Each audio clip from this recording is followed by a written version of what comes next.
بسم اللہ الرحمن الرحیم وبہ نستعین اما بعد۔ ناظرین، آج تاریخ و فضیلت پیش کی جا رہی ہے حضرت اسامہ بن زید رضی اللہ تعالی عنہما کی۔ آپ صاحبزادے ہیں حضرت زید بن حارثہ رضی اللہ تعالی عنہ کے۔ ولادت ہوئی ہے سن 3 نبوی میں۔ آپ علیہ الصلوۃ والسلام کو ان کی ولادت سے بہت خوشی ہوئی، اس لیے کہ ان کے والد حضرت زید اور والدہ حضرت ام ایمن رضی اللہ تعالی عنہما دونوں ہی آپ کو بہت عزیز تھے۔ زید تو آپ کے آزاد کردہ غلام اور متبنہ تھے، ام ایمن آپ کی آزاد کردہ باندی تھی، اور انہوں نے آپ علیہ الصلوۃ والسلام کو گود میں پالا بھی تھا، کھلایا تھا، اس لیے اللہ کے رسول کو ان سے محبت بھی تھی اور احترام کا تعلق بھی تھا۔ والدین سے یہ تعلق اور محبت حضرت اسامہ کی طرف بھی منتقل ہوا تھا۔ حضرت اسامہ نے پورا بچپن آغوش نبوت میں گزارا۔ اللہ کے رسول کا تعلق ان کے ساتھ بالکل ایسا ہی تھا جیسا کہ دادا کا تعلق پوتے سے ہوتا ہے۔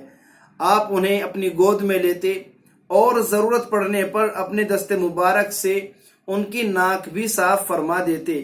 ایک بار اللہ کے رسول نے ان کی ناک صاف کرنے کے لیے ہاتھ بڑھایا ہی تھا، حضرت عائشہ نے عرض کیا، یا رسول اللہ آپ رہنے دیجئے، میں صاف کیے دیتی ہوں۔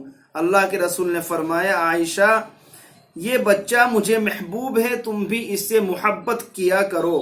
کبھی کبھی اللہ کے رسول اپنے نواسے حضرت حسن اور حضرت اسامہ رضی اللہ تعالی عنہما کو پکڑ کر دونوں کے لیے دعا کیا کرتے تھے، اللہم احبہما فانی احبہما، اے اللہ یہ دونوں بچے مجھے بہت محبوب ہیں، آپ بھی انہیں اپنا محبوب بنا لیجئے۔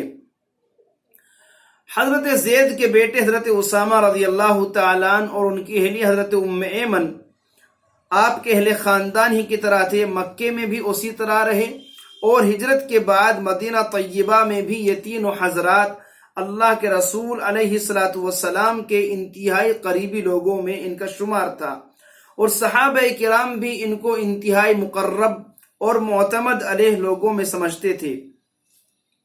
ایک دفعہ ایک معزز خاندان کی خاتون نے چوری کر لی، جس کی سزا کے طور پر آپ نے اس کا ہاتھ کاٹے جانے کا فیصلہ فرمایا۔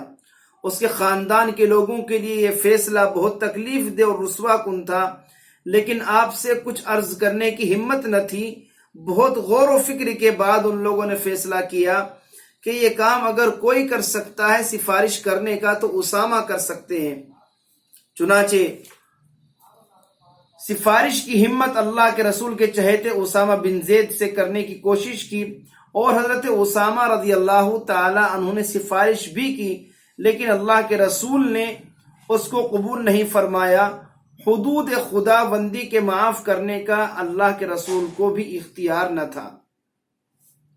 غزوہ احد کے وقت حضرت اسامہ بچے تھے، جہاد میں شریک ہونے کی تمنا تھی، خود آپ سے آ کر اپنی خواہش کا اظہار کیا، اللہ کے رسول نے واپس کر دیا۔ غزوہ خندق میں آپ کی عمر 15 سال کی ہو چکی تھی، اس بار آپ نے ان کی درخواست کو قبول فرما لیا، اور اس کے بعد تو کتنے ہی غزوات میں شریک ہوئے اور کتنے ہی غزوات میں امیر بنا کر بھیجے گئے۔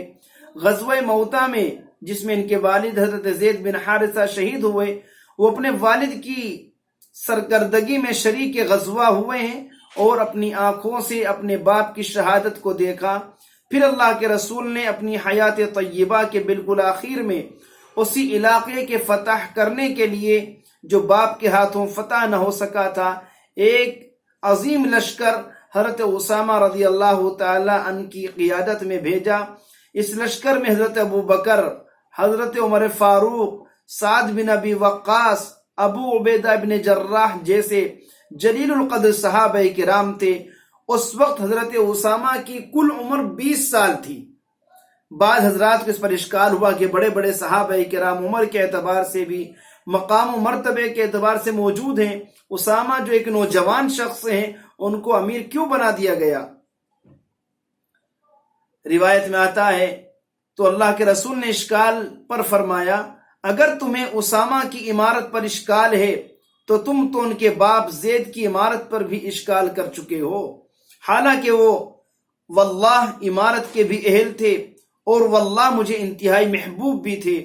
اسی طرح یہ اسامہ بھی واللہ امارت کے اہل ہیں اور مجھے انتہائی محبوب ہیں۔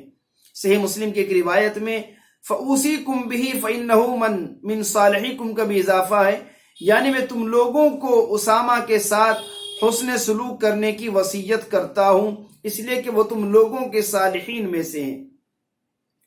ابھی یہ لشکر مدینہ طیبہ سے کچھ دور ہی گیا تھا، اللہ کے رسول کا مرض وفات شروع ہو گیا اور اس کی سنگینی کی طرح لشکر میں شریک صحابہ کرام کو ہو گئی، جس کی وجہ سے لشکر مدینہ واپس آ گیا۔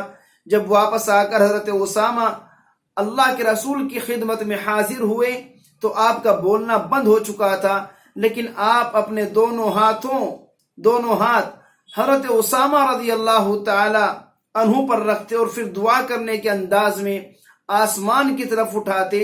حضرت اسامہ کہتے میں سمجھتا ہوں آپ میرے لیے دعا فرما رہے تھے۔ اللہ کے رسول کی محبت کی وجہ سے حضرات صحابہ کرام بھی حضرت اسامہ سے بہت محبت کرتے تھے۔ عمر فاروق اپنی خلافت کے زمانے میں بیت المال سے صحابہ کرام کے وظائف مقرر فرمائے تھے، اس میں مراتب کے لحاظ سے کمی بیشی تھی۔ اپنے بیٹے عبداللہ بن عمر کا وظیفہ 3000 درہم اور حضرت اسامہ بن زید کا وظیفہ 3500 درہم مقرر کیا تھا۔ عبداللہ بن عمر نے اعتراض کیا تو حضرت عمر رضی اللہ تعالیٰ نے جواب دیا، اس کی وجہ یہ ہے کہ اسامہ کے والد زید اللہ کے رسول کو تمہارے باپ سے زیادہ محبوب اور اسامہ اللہ کے رسول کو تم سے زیادہ محبوب تھے، میں نے اللہ کے رسول کی محبت کو اپنی محبت پر ترجیح دی۔ حضرت اسامہ رضی اللہ تعالیٰ کی وفات سن 54 ہجری میں یا اس سے کچھ پہلے مدینہ طیبہ یا اس کے قریب وادی میں ہوئی۔ وفات سے پہلے کافی مدت دمشق کے قریب ایک بستی میں گزاری، رضی اللہ عنہ وارضاہ۔ یہ مختصر تاریخ ہے اسامہ بن زید رضی اللہ تعالی عنہ کی۔ آپ حضرت زید بن حارثہ ام ایمن رضی اللہ تعالی عنہما کے صاحبزادے ہیں، اللہ کے رسول کے چہیتے ہیں اور بڑے اعلیٰ درجے کے صحابی ہیں۔ سن 54 ہجری میں وفات ہے۔ اللہ تبارک و تعالی آپ کی قبر کو نور سے منور فرمائے اور صحابہ کرام کی عظمت و محبت ہم تمام مؤمنین کے دلوں میں پیدا فرمائے، آمین۔ وآخر دعوانا ان الحمد للہ رب العالمین۔